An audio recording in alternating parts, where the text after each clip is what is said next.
안녕하세요, 선생님입니다. 여기는 이 스루웨이브 공사하는데 이게 이거 상당히 복잡하죠. 이게 일반적으로 보통 이제 하시는 분들이 이제 뭐 두 줄 깔아놓고 이제 막 하는데, 저 같은 경우 여기 보시면 이거 메인관이죠. 메인 배관이 7개, 그리고 여기 요거는 이제 그 하우스 동별로 이제 분배하는 겁니다. 요거는 이제 25mm 4개 라인 요렇게 가는데, 여기는 이제 근권 라인하고 이제 난방 라인이 따로 있습니다. 난방 같은 경우는 이제 베드 밑에 이제 2줄 들어가고 측면에 8줄이 들어갑니다. 8줄이 들어가서 이제 뭐 우풍이나 또는 이제 그 꼼꼼팡이 생길 수 있는 걸 원천에 차단시켜주는 그런 동작을 하게 됩니다.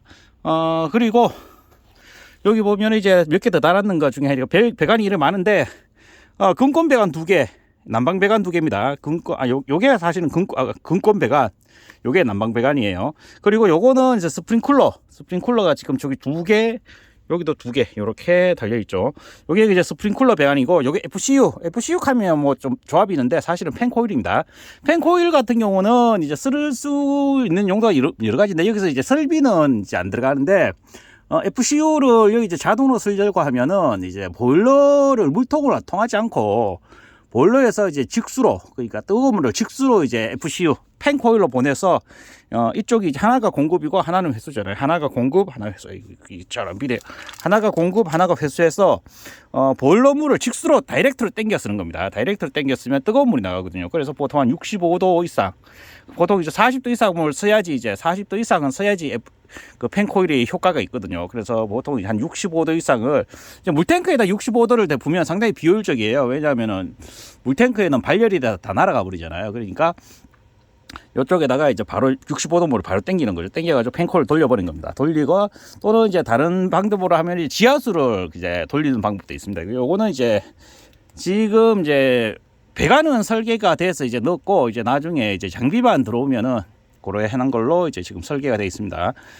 그래서 이제 7개입니다. 이렇게 7개고, 뭐 그 외에 이제 뭐 저거를 이제 지하수로 냉각을 할 수도 있습니다. 이 배관을 이제 사용해서 이제 냉각을 할 수도 있고, 또는 이제 요 배관을 이제 기계실 쪽에 연결되어 있는데, 요거를 뭐 이제 스프링쿨러다 또는 뭐 이런 다른 장비로 돌려드립니다. 요 관은, 마지막 2개 관은 분배가 되어 있고, 요거는 이제 베드 밑에 이제 스프링클러, 그러니까 습도 제어할 쪽 미스트나 또는 이쪽으로 이제 사용하려고 배관을 깔아놨다고 이렇게 보시면 될 것 같습니다.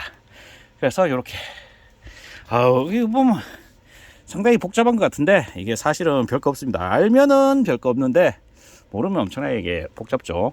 이게 저 같은 경우는 이제 보통 다른 농장 가면은 이제 배관 4개 깔고 여기서 이제 25에 15세대를 올려서 다 뭐 난방을 다 해버리고 그래야 되는데, 그래야 되면 문제가 생기는 게, 하우스 동별로 이제 좀 달리 해야 되는 게 있습니다. 하우스 동별로 이제 뭐 개화식이나 이런 것도 좀 다르고, 이제 뭐 여러 가지로 이제 온도 제어를 좀 다르게 해야 되거나, 또는 그 하우스별로 온도가 다르게 잡힙니다. 이 바람골 나는 것도 있고, 난방 효율이 떨어지는 것도 있고, 뭐 하우스 설비가 조금 다른 경우도 있고 해서 생각보다 하우스가 이제 차이가 납니다. 사실은 그 1, 2도 차이 나는 것 때문에 수확량이 확 변할 수 있거든요.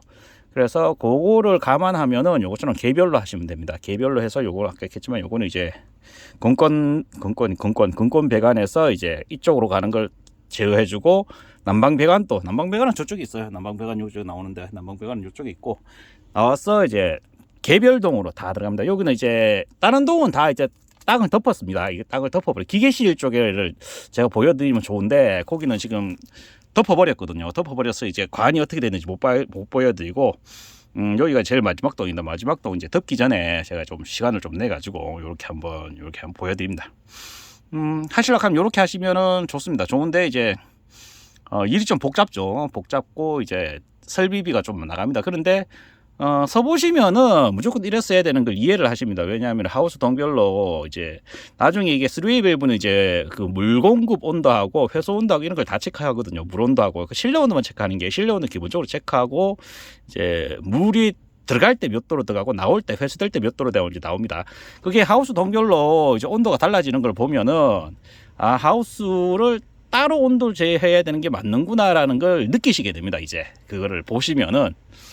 그 정도로 중요하니까, 요거는 이제 이렇게 설비가 되어 있다는 거, 요거는 이제 풀옵션이죠.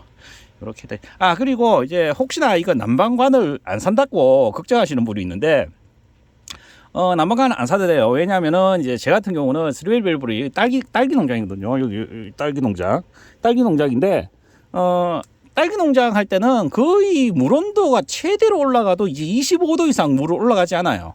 난방을 하든 금권을 하든 25도 물 이상 올라가지 않다 보니까 이 난방 배관을 보온재를 안 사도 돼요. 이제 이거는 물론 이제 하우스하고 하우스 사이 건너뛰는 데는 보온재를 사놨고, 하우스 밑에는 어차피 여기서 열이 뜨면 이제 밖으로 나오잖아요. 하우스 안으로 나오잖아요.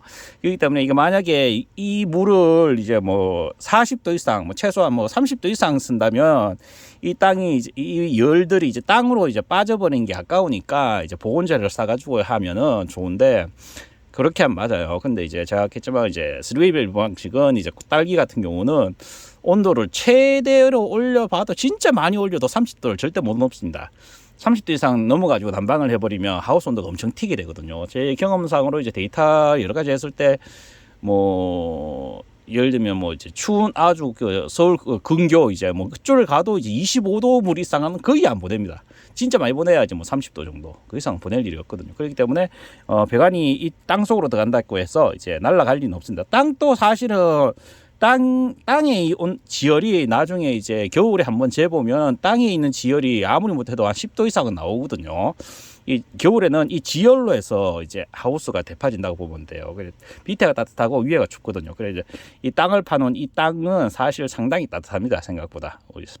난방을 8도로 잡는다 하면 요거는 뭐 최소한 아무리 안 돼도 10도 이상 나오기 때문에 여기서 이제 물이 지나간다고 해가지고 물이 급격하게 식거나 그러지 않습니다. 또 이제 제가 같은 경우는 이제 실내 온도를 보고 이제 모터를 이제 제어하는 게 아니고 이제 실내 온도는 복사열 뭐 이런 가지고 이제 제어하는 형식이기 때문에 이거를 뭐 그렇게까지 이제 크게 뭐 걱정을 하지, 발열로 날아가는 열이 거의 없다라고 보시면 됩니다. 그래서 난방관을 요렇게 배관에다 보온재를 안 사도 되는 요런 장점이 있습니다. 그래서 요렇게 한번 덮기 전에 요렇게 한번 보여드렸습니다. 요거는 요렇게 해서 이제 자료로 남기면서 오늘 동영상 여기까지 하겠습니다. 감사합니다.